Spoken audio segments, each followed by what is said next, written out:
जन्म से ही वे अपने साथ लाते हैं कपास, पृथ्वी घूमती हुई आती है उनके बेचैन पैरों के पास। यहाँ पे कवि कहता है कि जन्म से ही वे अपने साथ लाते हैं कपास। इसका अर्थ क्या है कि कपास जो है वह बहुत ही नरम, कोमल और मुलायम होती है। उसी प्रकार जो छोटे बच्चे हैं वे भी बिल्कुल कोमल और मुलायम होते हैं। अब जैसे हम कपास को धक्का देते हैं किसी चीज़ से तो वह दोबारा से वापस उसी स्थान पर आ जाती, उसे किसी प्रकार की कोई हानि नहीं पहुंचती।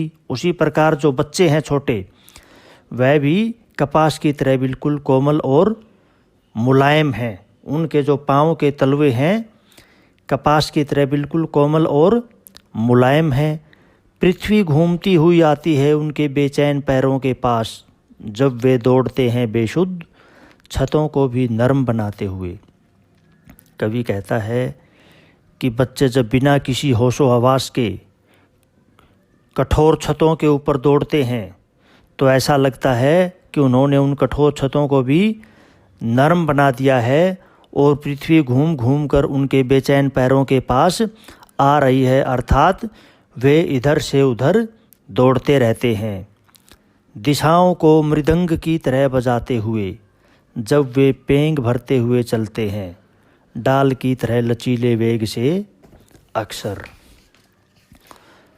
अब यहाँ पे कवि कहता है कि दिशाओं को मृदंग की तरह, मृदंग एक प्रकार का वाद्य यंत्र होता है जिसको पीटने से उसमें से आवाज़ निकलती है।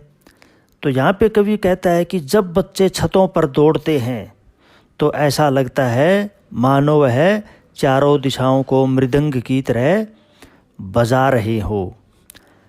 और जब वे पेंग भरते हुए चले आते हैं, पेंग होता है झूला, झूला झूलना, डाल की तरह लचीले वेग से अक्सर।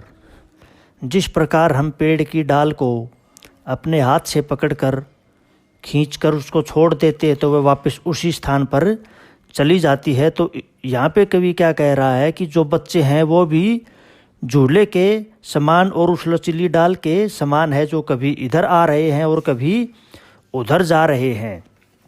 और फिर दौड़ते दौड़ते वे कहाँ पहुँच जाते हैं? छतों के खतरनाक किनारों तक। और कई बार बच्चे जब पतंग के साथ दौड़ते हैं तो वह छत के खतरनाक किनारे तक भी पहुंच जाते हैं, जहां से उन्हें गिरने का भय बना रहता है। उस समय गिरने से बचाता है उन्हें सिर्फ उनके ही रोमांचित शरीर का संगीत। कवि कहता है कि जब वह छतों के बिल्कुल खतरनाक किनारों तक पहुंच जाते हैं जहां से वह गिरने वाले होते हैं, लेकिन वो नहीं गिरते। क्यों? क्योंकि उस समय उनके शरीर के अंदर जो रोमांच होता है, उसका जो संगीत है, उनके शरीर के अंदर जो रोमांच है उसका जो संगीत है, वह उन्हें छतों के किनारों से गिरने से बचा लेता है। पतंगों की धड़कती ऊंचाइयाँ उन्हें थाम लेती है महज एक धागे के सहारे। और जब वह पतंग की डोर अपने हाथ में पकड़े हुए होते हैं और जो पतंग की ऊंचाई की तरफ उनका ध्यान हमेशा पतंग की ऊंचाई की तरफ रहता है, तो वह उन्हें मानो थाम कर रखती है। उस ऊंचाई से, छतों के खतरनाक किनारों से गिरने नहीं देती। पतंगों के साथ साथ वे भी उड़ रहे हैं अपने रंध्रों के सहारे। रंध्र यानी कि छिद्र। उस समय जिस आसमान में पतंग उड़ रही है और पतंगों के साथ साथ उनके शरीर का रोम रोम भी उड़ रहा है। अगर वे कभी गिरते हैं छतों के खतरनाक किनारों से और बच जाते हैं तब तो, देखिए यहाँ पे विरोधाभास अलंकार है कि पहले वे छतर के खतरनाक किनारों से, जहाँ से गिरने का खतरा है, खतरनाक जगह से गिर भी जाते हैं और फिर वो बच भी जाते हैं। तो विरोधाभास है यहाँ पे। कवि कहता है कि जब कभी छत की ऊंचाई से, उसके खतरनाक किनारों से वे गिर जाते हैं और गिरने के बाद जब वह बच जाते हैं, उन्हें ज़्यादा चोट नहीं लगती और भी निडर होकर सुनहले सूरज के सामने आते हैं।